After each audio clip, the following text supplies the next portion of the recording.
Hello friends, अभी तक हमने जर्नल एंट्री के बारे में पढ़ा। जर्नल एंट्री में हमने देखा है पिछले सेशंस में कि जर्नल एंट्री में क्या करते हैं कि बुक्स ऑफ अकाउंट्स में जो फर्स्ट टाइम ट्रांजैक्शंस रिकॉर्ड होती है उसे हम लोग जर्नल एंट्री के थ्रू करते थे। उसे हम लोग इसीलिए बुक्स ऑफ ओरिजिनल एंट्री बोलते थे कि जो आपका ट्रांजैक्शंस है वो फर्स्ट टाइम रिकॉर्ड होता है। कहाँ पर? बुक्स ऑफ ओरिजिनल एंट्री में, यानी कि जर्नल एंट्री के थ्रू। उसमें हम लोग कैश, नॉन कैश सारे ट्रांजैक्शंस रिकॉर्ड करते थे। वहाँ पर हमने उसका एक लिमिटेशन भी देखा था कि जो कैश के ट्रांजैक्शंस भी हम एक ही साथ रिकॉर्ड कर रहे हैं जर्नल एंट्री के थ्रू, तो उसमें होता क्या था कि वो बाकी काफ़ी वॉल्यूमिनस हो जाता था, बल्कि हो जाता था। तो उसी लिमिटेशन को, उसी डिमेरिट को दूर करने के लिए हम क्या कर रहे हैं कि ये चैप्टर पढ़ रहे हैं रिकॉर्डिंग ऑफ ट्रांजैक्शंस 2। इसमें हम लोग cash book and subsidiary books के बारे में पढ़ेंगे। कैश बुक में क्या क्या पढ़ेंगे, चलिए हम लोग एक बार देख लेते हैं। इसमें हम लोग क्या क्या देखने जा रहे हैं। इसमें देखने जा रहे हैं हम लोग कैश बुक और बाकी सब्सिडियरी बुक्स। उसमें क्या क्या आएगा? Purchases book, sales book,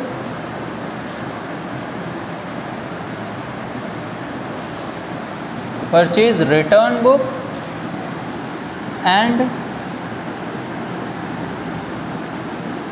sales return book. तो इन सभी चीज़ों के बारे में, इन सभी बुक्स ऑफ अकाउंट्स के बारे में हम लोग समझेंगे। ये सारा भी बुक्स ऑफ ओरिजिनल एंट्री होता है और कैसे कैसे किस में क्या क्या ट्रांजैक्शंस होते हैं वो सारी चीज़ें हम देखेंगे। Cash book is a book of original entry. जैसा हमने अभी देखा था कि कैश बुक जो है वो बुक्स ऑफ ओरिजिनल एंट्री होता है। जैसे जर्नल एंट्री में हम लोग क्या करते हैं कि transactions are recorded at the first time. Books of original entry means यहाँ पर ट्रांजैक्शंस फर्स्ट टाइम रिकॉर्ड होंगी। ठीक है, कैसे ट्रांजैक्शंस फर्स्ट टाइम रिकॉर्डिंग होंगी? In which cash and bank transactions are recorded in chronological order. Cash and bank मतलब means वैसे transactions जिसमें कि कैश इन्वॉल्व हो या बैंक इन्वॉल्व हो। मीन्स हम उसका कैश या बैंक का मतलब क्या होगा? चेक से पेमेंट कर रहे हैं, ऑनलाइन पैसा ट्रांसफ़र कर रहे हैं, या पैसा आ रहा है ऑनलाइन बैंक के थ्रू, या कैश ट्रांजैक्शन है, तो वो सारा का सारा हम लोग कैश बुक में रिकॉर्ड करते हैं। ठीक है, in uh chronological order. Chronological order का मतलब क्या हुआ कि डेट वाइज, ठीक है, सीरियल वाइज, डेट वाइज हम इसको रिकॉर्ड करते हैं कि पहले पहली तारीख के सारे ट्रांजैक्शंस रिकॉर्ड करेंगे, फिर सेकेंड, फिर थर्ड, ऐसे करके। Cash receipts. Cash receipts means पैसा जो आ रहा है। ठीक है, जो भी पैसा हमारे पास रिसीव हुआ है ड्यूरिंग द करेंट ईयर या ड्यूरिंग द मंथ या ड्यूरिंग द डे, वो हम लोग रिकॉर्ड करेंगे on the debit side of cash book. Clear है? जो कैश रिसिट्स होगा, जो पैसा आया है, वो कौन से साइड दिखाएंगे? Debit side. क्लियर है? और इसका फॉर्मेट अभी हम लोग जब देखेंगे तो उसमें क्लियर हो जाएगा कि डेबिट साइड कैश रिसिट्स होता है और क्रेडिट साइड आपका कैश पेमेंट होता है। Cash payments are recorded on the credit side. तो जो पैसा आ रहा है वो डेबिट साइड और जो पैसा जा रहा है वो क्रेडिट साइड। तो हम इसको जनरली रिसिट साइड और पेमेंट साइड भी बोल देते हैं। डेबिट साइड को रिसिट साइड बोलते हैं और क्रेडिट साइड को पेमेंट साइड बोलते हैं। क्लियर है? अभी जब हम लोग फॉर्मेट के थ्रू क्वेश्चंस वगैरह या फॉर्मेट जब डिस्कस करेंगे तो और क्लियर होगा। अब बैलेंस, फिर उसके बाद क्या करते हैं? देखिए, डेबिट साइड आपने लिख लिया, क्रेडिट साइड लिख लिया, उसके बाद क्या करते हैं? बैलेंसिंग फिगर निकालते हैं। मीन्स बैलेंस करते हैं। बैलेंस का मतलब इज़ कैलकुलेटेड बाय डिडक्टिंग। क्या करना है आपको? कैश पेमेंट्स, मतलब जो आपका क्रेडिट साइड का है, कैश पेमेंट्स मतलब जो पैसा हमने पे कर दिया, जो हमारे यहाँ से बाहर चला गया। पेमेंट्स फ्रॉम रिसिट्स, तो जो पैसा आया है उसमें से पेमेंट को माइनस कर देंगे। क्लियर है? जो पैसा आया है उसमें से जो पैसा गया, पेमेंट्स, कैश पेमेंट्स, उसको माइनस कर देंगे। तब आपको पता चल जाएगा कैश इन हैंड। यहाँ पर देखिए हम सिर्फ कैश की बात कर रहे हैं। ठीक है, कैश रिसिट्स जो पैसा आया, कैश पेमेंट्स जो पैसा चला गया, तो जो बचा दोनों को माइनस कर देंगे। क्लियर है? जो बचा उसे हम कैश इन हैंड कहते हैं कि हाँ भाई इतना रुपया हमारे पास बचा हुआ है। क्लियर है? अगर इसी तरीके से ये हो गया सिंपल कैश बुक। अभी हम लोग काइंड्स ऑफ कैश बुक में देखेंगे कि दो प्रकार का कैश बुक होता है, 2 कॉलम कैश बुक और सिंपल कैश बुक, या यूँ कहे सिंगल कैश बुक। तो ये हो गया। और इसमें अगर बैंक के ट्रांजेक्शन्स भी हैं, जैसे कि आपने देखा है ऊपर कि इसमें कैश और बैंक दोनों के ट्रांजेक्शन्स को कैश बुक में रिकॉर्ड किया जाता है। तो जब हम सिर्फ कैश के ट्रांजेक्शन्स को रिकॉर्ड करेंगे तो उसे हम कहेंगे सिंपल कैश बुक या single column cash book, one column cash book. उसमें सिर्फ कैश के ट्रांजेक्शन्स होंगे। और जब हम कैश और बैंक दोनों के ट्रांजेक्शन्स कैश बुक में दिखाते हैं तो उसे कहते हैं टू कॉलम कैश बुक या double column cash book. Clear है? ऐसे बैलेंसिंग फिगर उसमें भी वैसे ही निकलता है। क्लियर है? ऐसे वहाँ पर कैश इन हैंड और कैश एट बैंक ऐसे हो जाता है। बैंक का बैलेंस रहेगा तो उसे कैश एट बैंक कहेंगे, और कैश का बैलेंस रहेगा उसे कैश इन हैंड कहते हैं। क्लियर है? तो अब हम देखते हैं उसका फॉर्मेट क्या है। पहले सिंपल कैश बुक देखते हैं, यानी कि सिंगल कॉलम कैश बुक, और उसके बाद डबल कॉलम कैश बुक देखेंगे। आइए देखिए। अब सबसे पहला है काइंड्स ऑफ कैश बुक में सिंपल कैश बुक, दूसरा क्या होता है टू कॉलम कैश बुक। इसको सिंपल कैश बुक या सिंगल कॉलम कैश बुक भी कहते हैं। तो simple cash book is a book in which recording of the cash transactions only takes place.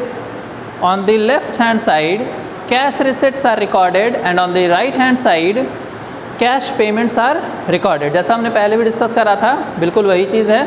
इसमें सिर्फ और सिर्फ कैश ट्रांजेक्शन्स को रिकॉर्ड किया जाता है। ठीक है, देख सकते हैं आप नीचे फॉर्मेट दिया हुआ है। इसमें क्या है कि ये आपका लेफ्ट हैंड साइड, ये बीच में जो डबल लाइन हमने दिया हुआ है, इससे डेबिट साइड, क्रेडिट साइड या लेफ्ट हैंड साइड और राइट हैंड साइड अलग अलग हो रहा है।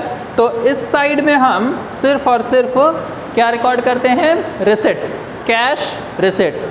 तो जो भी कैश रिसिट्स होंगे वो यहाँ पर इसको लिख देंगे। जिस प्रकार से हमने लेजर पढ़ा था उसी प्रकार से ये सारा काम इसमें होता है। लेजर का फॉर्मेट जो है आप देख पा रहे हो कि बिल्कुल उसी तरीके से आप यहाँ से अगर इसको इधर बांट दें तो ये आपका डेबिट साइड हो गया जैसे लेजर में होता था।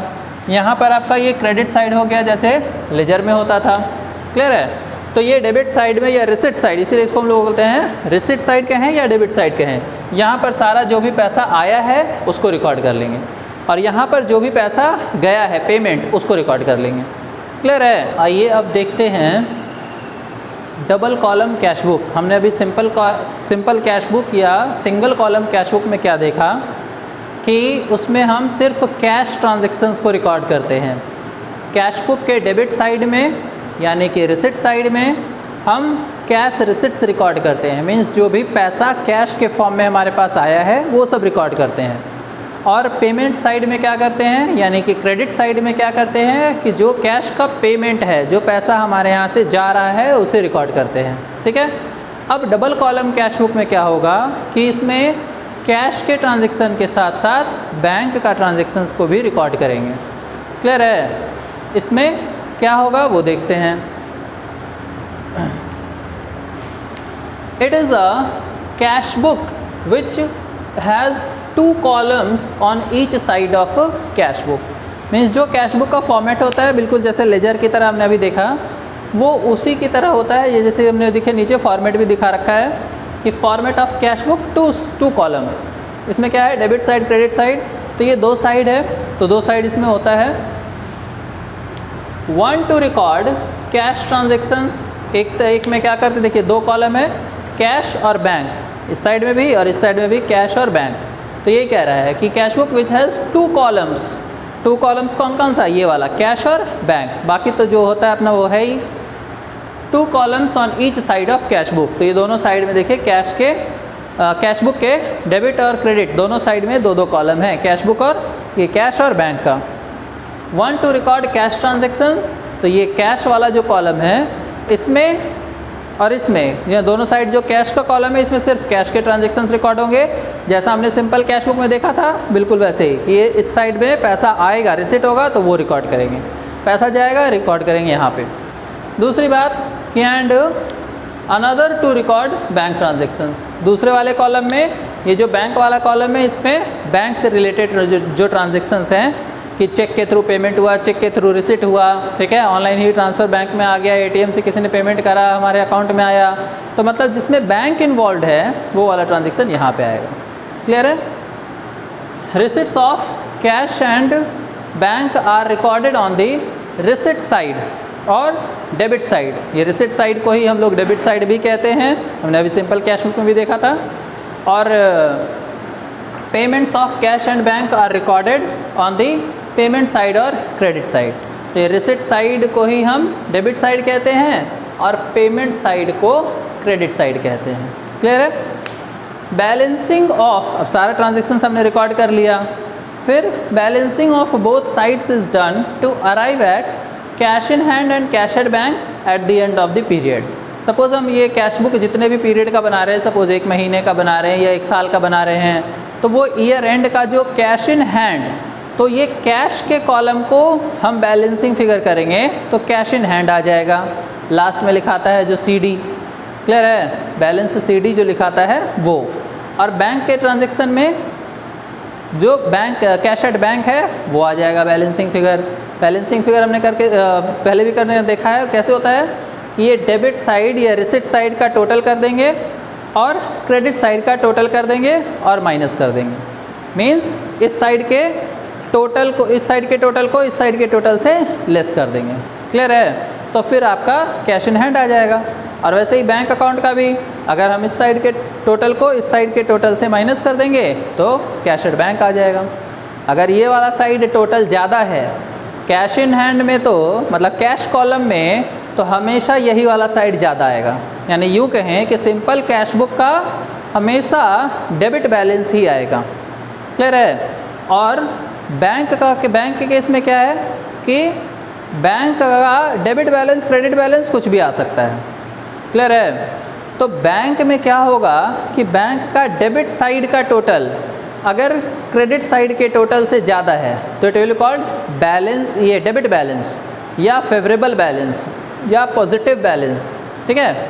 और अगर क्रेडिट साइड का टोटल ज़्यादा आएगा तो उसको कहते हैं ओवरड्राफ्ट। क्लियर है? तो ये इस तरीके से इसका बैलेंसिंग भी किया जाता है।